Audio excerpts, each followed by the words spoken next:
আমি হই তাই বাবুর হতবল আমি হই দাসের অনুরাগ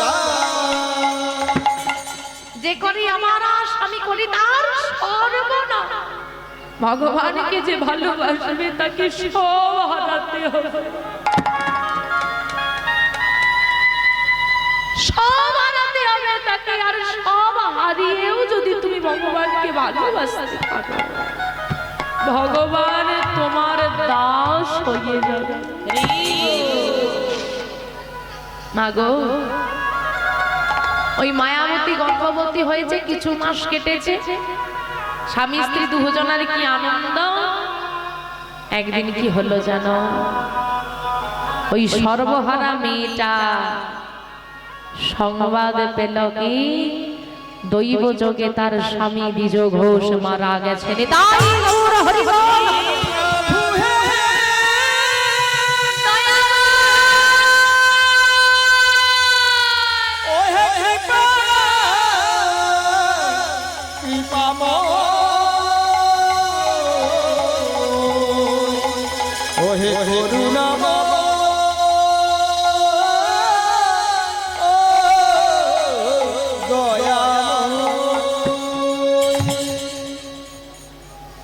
মৃত স্বামীর মৃতদেহটা পড়িয়াছে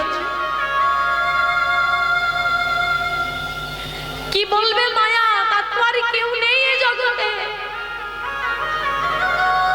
চুপ করে মেয়েটা বসে রইল পাশ থেকে একজন এসে চিৎকার করে বলল মায়া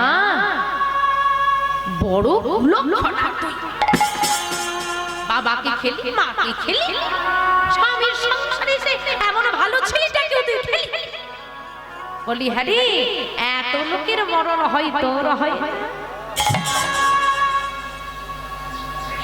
হ্যাঁ গো মা স্বামী হারানোর যন্ত্রণা কত বড় তারপরে তাকে বলছে তুই বড় কুলক্ষণা তোর জন্যই মরেছে ছুটে গিয়ে মাধবের কাছে গণজনে বলি ওগো মাধব সত্যি যদি আমার কারণে এত মানুষের মৃত্যু হয় আমার কেন মরণ হয় না বলো না বলো এই জীবনটা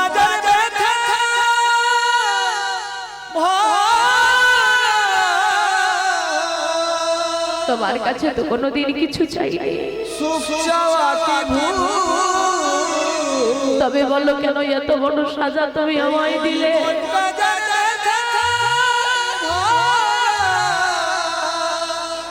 বলো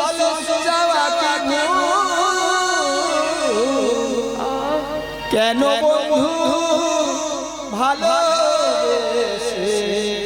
ফোটালে যে ফুল কেন বন্ধু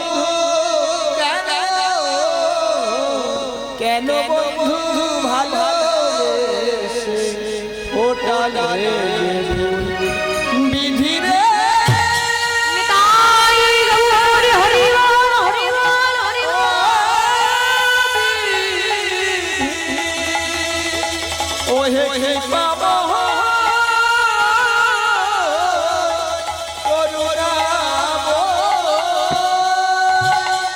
যতই কাঁদো যতই ডাকো সময় যার যখন শেষ হয়ে যায় সে তার ডাক ছাড়া কারো ডাক শুনতে পায় না স্বামীর শেষকৃত্য হলো সন্ধ্যা হব এমন সময় এগো বাবা তোমার তো গ্রামে থাকো গ্রামের সব মানুষ কি সমান হয় না কেউ ভালো হয় কেউ খারাপ হয় দলের মধ্যে একজন চিৎকার করে বলে কি গো তোমাদের কি এখনো জ্ঞান শিক্ষা হলো না এত কিছু দেখার পরেও তোমরা কি চুপ থাকবে কি বলতে চাইছো তুমি আমি বলতে চাইছি যে মেয়েটা তার বাবা মায়ের ভালো চাইতে পারে না যে মেয়েটা তার স্বামীর জন্য মঙ্গলকর হতে পারে না সে কি আমাদের জন্য ভালো হবে ওই মেয়ে যদি এই গ্রামে থাকে আমাদের কারোর ভালো হবে না আমি বলি কি আমাদেরকে তো বাঁচতে হবে একজনের জন্য তো সবাই মরতে পারি না ওই মেয়েটাকে গ্রাম থেকে বার করে আর যেই না বলেছে মেয়েটাকে গ্রাম থেকে বাইরে করে দাও মায়াবতী মা ছুটে গিয়ে চরণ দুটো ধরে বলছো গো আমায় তাড়িয়ে দিও না কোথায় যাবো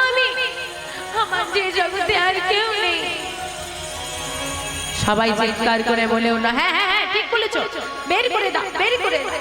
বেশ, তোমরা চাইছো আমি এখান থেকে চলে যাব? তোমাদের কাছে করজোড়ে বলি, আমি গর্ভবতী, আমাকে কয়েকটা মাস এখানে থাকতে দাও। আমার সন্তান জন্ম নিলে আমি আমার সন্তানকে নিয়ে চলে যাব।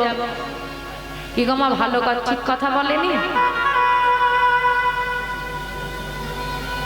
একজন আবার কি বললো জানো, যার মা ভালো নয় তার কি আবার সন্তান ভালো হবে?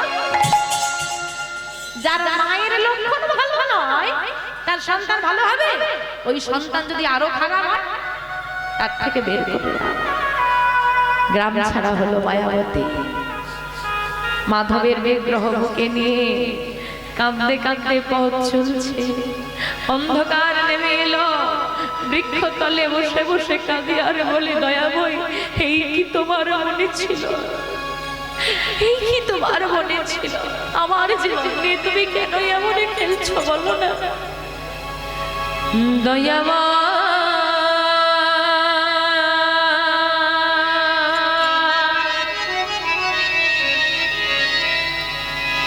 বলো, এই কি তোমার লীলা দয়া? এই কি তোমার লীলা?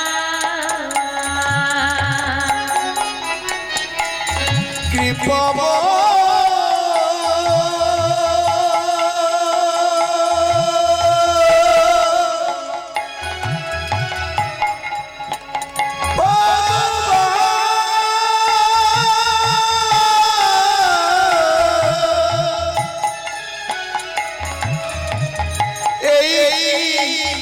তোমার লীলা দয়া, এই তোমার লীলা।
অবহেলা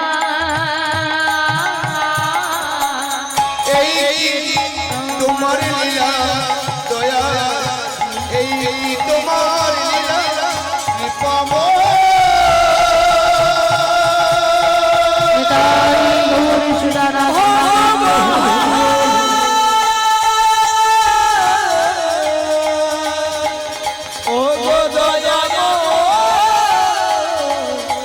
কৃপা।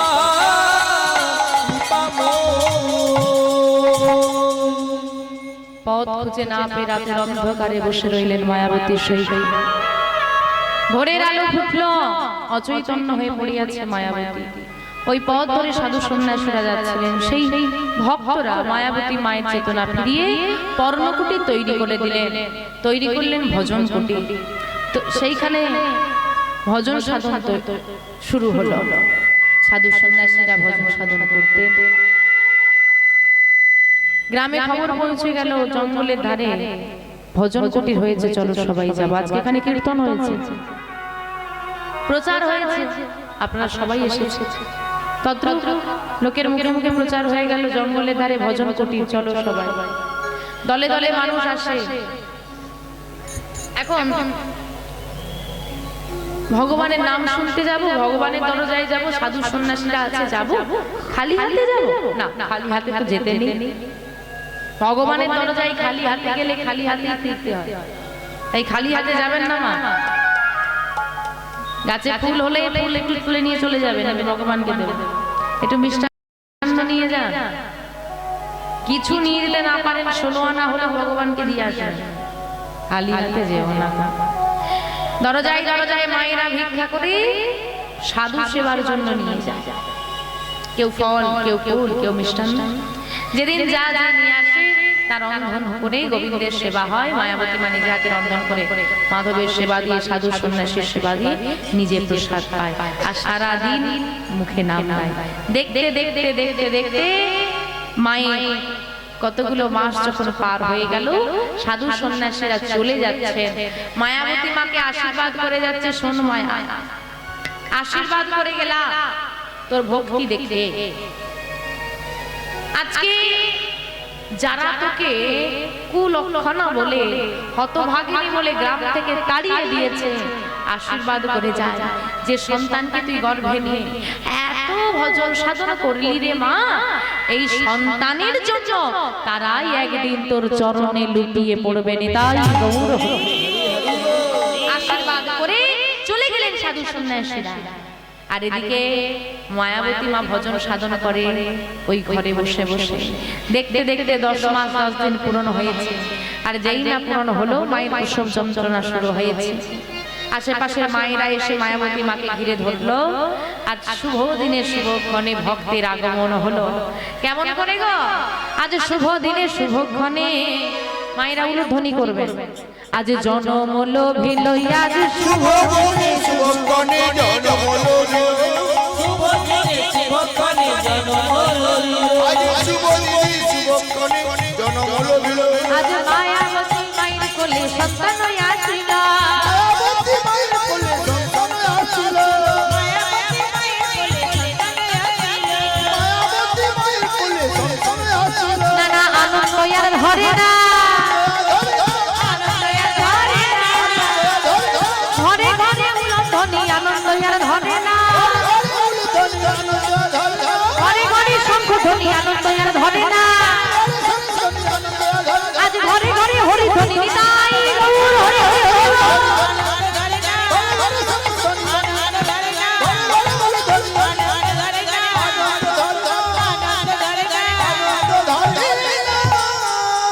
একটা ফুটফুটে ছেলে হয়েছে, কি আনন্দ! ওই ছোট্ট সন্তানকে নিয়ে গিয়ে মা কি করলো? সন্তান জন্ম নিলে আগে মায়ের বুকে দেওয়া হয়। মা বলছে না না না, ও সন্তানকে আমি কোলে নেব না। কেন রে মায়া? এতদিন পর তোর একটা ছেলে হয়েছে, ভারী মিষ্টি দেখতে, বলছে ও সন্তান কি আমার? ও তো আমার নয়। আজ পর্যন্ত যাকে আমি আমার বলে জেনেছি, গোবিন্দ অকালেই তাকে আমার থেকে কেড়ে নিয়েছে। ওই সন্তানকে যদি আমি আমার বলি, আর ওই সন্তানকেও যদি ভগবান অকালে আমার থেকে কেড়ে নেয়, না না না, ও সন্তান আমার নয়, ও তো গোবিন্দের। রাধা মাধবের চরণে নিবেদন করে বলল, হে গোবিন্দ, তোমার সন্তান আমি তোমাকে নিবেদন করে দিলাম। দেখো, আমার থেকে দূরে করলেও কোনোদিন তোমার চরণ ছাড়া করো না। হ্যাঁ গো, যে মা তার সন্তানকে গর্ভে নিয়ে এত ভজন সাধন করলো,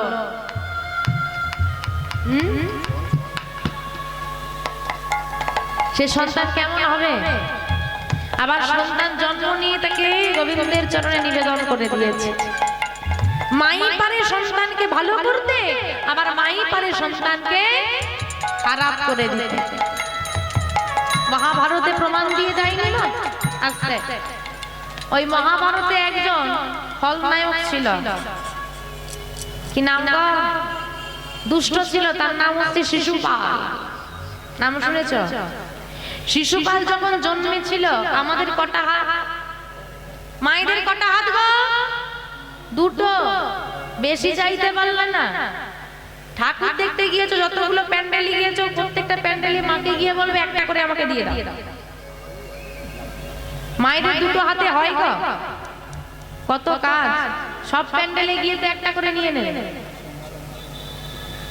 শিশুপালের হয়েছিল 4টে হাত আর 3টে চোখ। এইবার এগো মা, এমন একটা ছেলে জন্ম নিলে লোকজন জানাজানি হবে না? দলে দলে সব দেখতে আসছে। দৈবমানি হলো, শোনো, যার স্পর্শ লেগে ছেলের দুটো হাত একটা চোখ খসে পড়বে, জেনে রাখবে তার হাতেই এই ছেলের মৃত্যু লেখা যাচ্ছে। নিতাই গৌর হরি। এখন মা জেনে নিয়েছে যার স্পর্শ লেগে আমার ছেলে দুটো হাত একটা চোখ খসে পড়বে, তার হাতেই আমার ছেলের মৃত্যু হবে। তাই কি করেছে মা, যতজন দেখতে আসে সবার কোলে দিয়ে দেয়, এই আমার ছেলেটাকে একটু নাও না গো, এই নাও না। 2 দিন 3 দিন 4 দিন 5 দিন 6 দিন, আরে খুশিই পড়ে না। একদিন হয়েছে কি বাবা, বলরাম হচ্ছে সবার বড়, বলাই দাদা সবার বড়, আর শিশুপাল ছোট। বলাই দাদা কৃষ্ণকে নিয়ে শিশুপালকে দেখতে এসেছে। এখন কৃষ্ণ তখন ছোট, একদম ছোট, হাতে ধরে বলাই দাদা, এই চল ভাইকে দেখতে যাবো চল। এখন 2 ভাই দেখতে এসেছে, বলাই দাদা যেহেতু বড়, ছুটে এসে এখন শিশুপালকে বলে নিয়ে নিয়েছে। দেখি দেখি ও পিসি মাই মাই না, ওই দেখ কেমন, দেখ ভাই। এখন কৃষ্ণ তো ছোট, কৃষ্ণ গিয়ে বলছে, ও দাদা একটু দাও না, আমি একটু নেবো, আমাকে দাও না। বাচ্চাগুলো বলে না একটু, আবার সে নিজে হাঁটতে পারে না, সে আবার কোলে আরেকটাকে নিতে চায়। দেখো না মা, এরকম হয় না আমাদের ছোট ছোট বাচ্চাগুলো করে। এখন কৃষ্ণকে কিছুতেই বলো না, দেবে না। ও নিজে হাঁটতে পারে না, ওকেই কোলে নিতে হয়, ও আবার তাকে কোলে নিয়ে। ও একটুখানি একটু হাঁটে আর তাকে থেকে গিয়ে বলে ও একটু কোলে, ওই কোলে উঠে ঘুরে বেড়ায়। এখন ও আবার তাকে কোলে নিয়ে। আবার দেখ দেখ, এই ভাই দেখ, আমাদের ছোট ভাই তো, ছোট ভাইয়ের আবার 4টে হাত, একটা হাত মুড়ে গেলে লেগে যাবে না? তোর কোলটা তো ছোট, তুই নিতে পারবি না, তুই একটু বড় হলে তখন নিবি। কিছুতেই বলাই দাদা দেবে না, আর কৃষ্ণ বাবা ছাড়বে না। আমি কিন্তু একটু নেব, একটু কোলে দাও না। এখন কৃষ্ণ যখন কাঁদতে শুরু করেছে নেবে বলে, তখন পিসিমা বলছে, এই কৃষ্ণ এদিকে আয়, এদিকে আয়। কৃষ্ণ এদিকে আয়, বস, এখানে বস, ভালো করে বস। আমরা বসিয়ে দিই না, কোলে না হয় নিতে পারবে না, কিন্তু বসিয়ে ওই একটু কোলে ধরে দিই না। ওই রকম পিসিমা কি করেছে, বসতে দিয়ে কৃষ্ণকে বলাই দাদার কোল হতে শিশুপালকে নিয়ে, কৃষ্ণ কোলে নিতে পারছে না, ছোট্ট তো, শুধু হাতটুকু একটু বাড়িয়েছে, একটু ঠেকিয়ে দিয়েছে, মা ধরে রেখেছে কিন্তু। আর যেই না কৃষ্ণের স্পর্শ পেল, সঙ্গে সঙ্গে শিশুপালের দুটো হাত আর 3 নম্বর চোখটা খসে পড়ে। আর যেই না খসে পড়েছে, সঙ্গে সঙ্গে পিসিমা বুঝে নিল এই কৃষ্ণের হাতেই আমার ছেলের মৃত্যু লেখা। সঙ্গে সঙ্গে শিশুপালকে কৃষ্ণের কোল থেকে তুলে নিয়ে বলছে, কৃষ্ণ, এই কৃষ্ণ, বলো পিসিমা, আমি তো তোর পিসি হই, বল। হ্যাঁ, আমি তোকে কত ভালোবাসি বলতো, খুব ভালোবাসি, তা আমি যা চাইবো তুই দিবি তো? পিসিমার ভয় অন্তরটা কেঁপে উঠেছে, যদি আমার ছেলের কিছু হয়ে যায়। মা নিজের জীবনের থেকেও সন্তানকে ভালোবাসে। সন্তান কানা হোক, কোড়া হোক, বোবা হোক, বাজে হোক, খারাপ হোক, যাই হোক, তোমার কাছে খারাপ হতে পারে আমার ছেলে, আমার কাছে কিন্তু মোটেই আমার ছেলে খারাপ হবে। সে ডাকাতও হতে পারে, চোরও হতে পারে, তাই না? পিসিমার অন্তরটা কেঁপে উঠেছে, যদি আমার ছেলের কিছু হয়ে যায়। সঙ্গে সঙ্গে কৃষ্ণকে বলছে, আমি যা চাইবো দিবি, কথা দিবি তো? বলে হ্যাঁ দেব। বলে তুই আমাকে কথা দে, তোর ভাই ছোট ভাই হয়, বল, দুষ্টু তো হবে, তোর ছোট ভাই যাই করুক না কেন, তুই কোনোদিন তোর ভাইকে মারবি না, কথা দে। আমি কেন ছোট ভাইকে মারবো? ছোট ভাইটা আদরের হয়, আমি মারবো না, কথা দিয়ে আগে মারবি না। আর কথা দিয়েছে কৃষ্ণ, না না আমি মারবো। কৃষ্ণ তো বলতে পারছে না, কারণ মারতে তো হবে। আর যেই না বলেছে বাবা মারবো না, সঙ্গে সঙ্গে পিসিমার মনে অহংকার, এইবার আমি ভবিষ্যৎবাণী পাল্টে দেব। দৈববাণী হয়েছে এই কৃষ্ণের হাতে আমার ছেলের মৃত্যু আছে, কিন্তু কৃষ্ণ তো আমাকে প্রতিজ্ঞা করে ফেলেছে আমার ছেলেকে মারবে না, তার মানে আমার ছেলের মৃত্যু হবে না, আমার ছেলে হবে অজেয়, আমার ছেলে হবে অমর। এই যে মনে অহংকার এসে গেল, ভগবান চোখের জলের দাম দেয় আর অহংকারকে ধ্বংস করে দেয়। ভগবান সব সইতে পারে, দুটো জিনিস সইতে পারে না, এক হচ্ছে ভক্তের চোখের জল, আরেকটি হলো ভক্তের অহংকার। যেই নাই কথা বলেছে, দেখ কৃষ্ণ তুই কিন্তু এখন ছোট, বড় হলে আবার ভুলে যাবি না তো, কথা দে, কথা দে তোর ভাইয়ের তুই সব অপরাধ ক্ষমা করে দিবি। কিরে বল? কথা দিলাম পিসিমা। সঙ্গে সঙ্গে কৃষ্ণ কথাটাকে ঘুরিয়ে দিয়ে বলল, কথা দিলাম পিসিমা, ভাইয়ের আমি শতই অপরাধ ক্ষমা করে দেব, নিতাই গৌর হরি হরি। আর মনে মনে বলল, শতই অপরাধ আমি ক্ষমা করব, শত এক হয়ে গেলে এক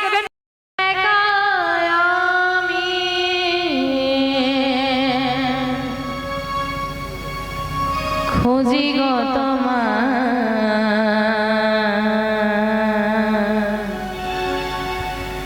হাত ধরে পার করে নিও গো আমার দয়া, হাত ধরে পার করে নিও গো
রাধারমণ মদর বহার,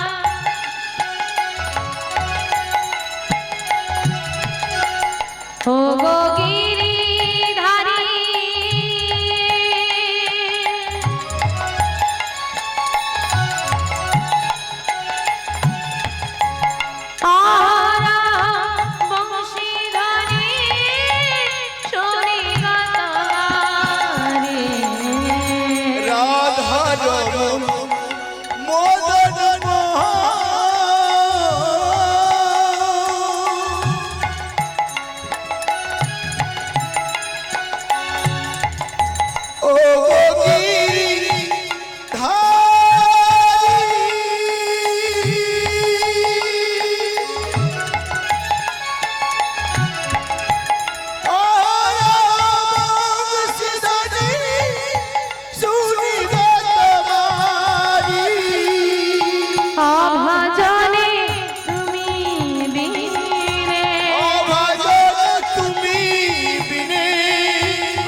পিতা মাতা ভগিনীর ভ্রাতা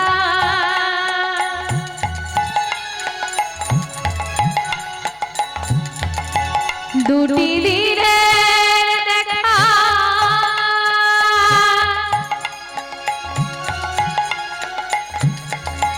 শেষের দিনে স্বজন বিনে যেতে হবে একা।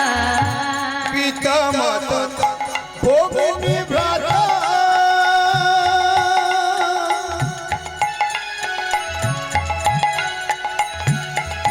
দু তিন দিন দেখা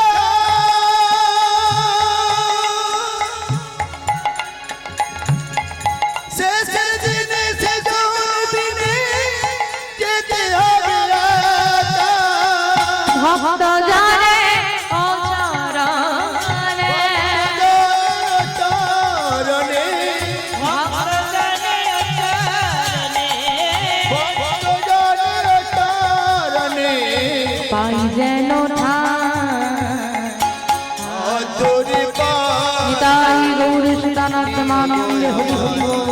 দয়াল আদরে পার করে নিও গো আমার আধারে জানি একাই আমি কুজি গো তোমায় আদরে পার করে নিও গো আমার দয়াল আদরে পার করে নিও আমার। সারাদিন পর গরু চড়িয়ে বিহারে ফিরে এসেছে না, কাজে কোনো ভুল নেই, অসুবিধেও হয়নি। তাই গরু চড়ানোর কাজটা বিহারীর থাকলো। প্রতিদিন গরু চড়াতে যায়, দিয়ে আসে, মাস পুরোলে মাইনেও পায়। কিছু মাস ভালোই কেটে গেল। তবে আজ অন্যান্য দিনের মতো আজকে দিনটা নয়। আজকে বিহারীর গরু চড়াতে ভালো লাগছে না, শরীরটাও খুব একটা ভালো নেই, মাথার উপর প্রচন্ড রোগ। কি যে করি, কিন্তু কাজ শরীর দেখে বাবা, বাবারা বোঝে শরীরের অসুস্থতা, মন মানতে চায় না, কিন্তু তবুও যেতে হয়। ছেলেটা গরু নিয়ে মাঠে এসেছে, চিন্তা করছে এত রোদ ভালো লাগছে না, একটা কাজ করি গরুগুলোকে ছেড়ে দিই, ওরা চড়ুক, আমি বৃক্ষের গাছের তলায় একটু বসে থাকি। ভাবনা যা কাজ তাই গরুগুলোকে ছেড়ে দিয়েছে। ছেড়ে দিয়ে ওই বৃক্ষের ছায়ায় বৃক্ষতলায় বসে গুনগুন গুনগুন করে নাম গাইছে। বেলা যত বাড়ছে ক্ষুধাও বাড়ছে, ক্ষুধার জ্বালা, তাই ওই আঁচলটা খুলে দেখছে শুকনো মুড়ি বেঁধে দিয়েছে। শুকনো মুড়িটা সেবা করে জল পান করে আবার ওই বৃক্ষতলে বসে বসে গুনগুন করে নাম গাইছে। যত বেলা গড়ায় তত সুন্দর বাতাস দেয়। হ্যাঁ গো, কি হবে গো ও মাইরা? বলি খাওয়া দাওয়া হয়ে গেছে বুঝলে, এইবার গাছের ছায়ায় ঢেলন দিয়ে বসে আছে আর সুন্দর বাতাস দিচ্ছে, এবার কি হবে গো? আর তোমাদের কি হচ্ছে গো? বিহারীর যা অবস্থা, মায়েদেরও তাই অবস্থা। বলে ভীষণ ঘুম পাচ্ছে। ওমা ঘুম পাচ্ছে? বাড়িতে সিরিয়াল দেখো কত রাত পর্যন্ত, আর এখানে কীর্তন শুনতে বসলেই ঘুম পায়, তাই না বাবা? কীর্তনের একটা মহিমা আছে, শোনো বলি। সব কীর্তনে বলে কীর্তন শুনতে বসে ঘুম, এটা থামো তো বাবু, ঘুম পেলে কি আটকাবে? তুমি আটকে ধরে রাখো, না হলে কমিটি তাদেরকে বলে দেবেন প্যান্ডেলে ঢোকার আগে দরজার সামনে লিখে দেবে ঘুম প্রবেশ নিষেধ। যদি কিছু হয় তো হবে নাকি? দেখো বাড়িতে তোমরা ঘুমাও, নরম বিছানা, নরম বালিশ, কারো ঘরে ফ্যান চলছে, কারো ঘরে এসি চলছে, আবার সঙ্গে একটা নরম কোল বালিশ নিয়েছে, কি নাও না? তারপরেও শুয়ে ঘুম ধরে? হাজার চিন্তা। কিন্তু কীর্তন শুনতে বসেছো, শুয়ে পড়নি, বসে আছো, কোথাও ঠিক নেই, চুপ করে বসে থাকতে হচ্ছে। ঠেলা ঠেলি, গরম, চিৎকার চলছে, লাউডস্পিকারে মাইক চলছে, বারবার হাত তুলতে হচ্ছে, তারপরেও ঘুম ধরে যায়। ভাবা লাগবে যেখানে ভগবানের নাম হয় সেখানে মায়ারূপ চিন্তার প্রবেশ নিষেধ। ঘুমের প্রবেশ নিষেধ নেই, মায়ারূপ চিন্তার প্রবেশটা নিষেধ করে দেওয়া আছে। তাই আপনি যখন এখানে ঢুকে যাবেন, মন দিয়ে ভগবানের নামে মন দেবেন, সংসার থেকে মনটাকে নিয়ে এসে, তখন আপনার মায়া আপনাকে ছেড়ে চলে যাবে, নিশ্চিন্তে চোখটা বন্ধ হয়ে যায়। কিন্তু একটা কথা মনে রাখবে মা, আজকে এত সুন্দর বসে হরি নাম শুনছো, হাত দুটো তুলছো, কাল এটা হতেও পারে, নাও হতে পারে। যাহার নাম নিঃশ্বাস তাহারে নাই বিশ্বাস। আজ আছে কাল নেই, এখন আছে একটু পরে থাকবে কিনা কোনো গ্যারান্টি নেই, ও তো কারো বাধা শোনে না। আজকে তোমরা কীর্তন শুনতে এসেছো, তোমাদের জেগে থাকার ক্ষমতা আছে কি আছে না নেই? আছে। আজকে তোমরা কীর্তন শুনতে এসেছো, নাম চলছে, জেগে থাকার ক্ষমতা আছে, ঘুমোতে চাইছো, একদিন নাম চলবে, জাগতে চাইবে, আর ক্ষমতা থাকবে না। নিতাই গৌর হরি বল। সেদিন চারজনে কাঁধে তুলে নিয়ে বলবে, বলো হরি, বলো হরি, বলো হরি। 20টা মানুষ, 20টা মানুষ যার জন্য হরি বল বলছে, তারই আর সারা জীবনে হরি বলা হলো না। আজ বলবো কাল বলবো করে করে জীবনের কাল হয়ে গেল, সে কালের আর দেখা নাই। তাই তো বলেছে, ওগো খাঁচার ভেতর, হ্যাঁ গো খাঁচাটা এই দেহটা, আর পাখি হচ্ছে আত্মা। পাখি উড়ে গেলে খাঁচার যত্ন কেউ করে না, দাম নেই। আর যেদিন এই দেহ খাঁচা থেকে প্রাণ পাখি উড়ে যাবে, সেদিন আর এই দেহের দাম থাকবে না, চিতার আগুনে জ্বলে যাবে। তাই তো বলছে, এই খাঁচার ভে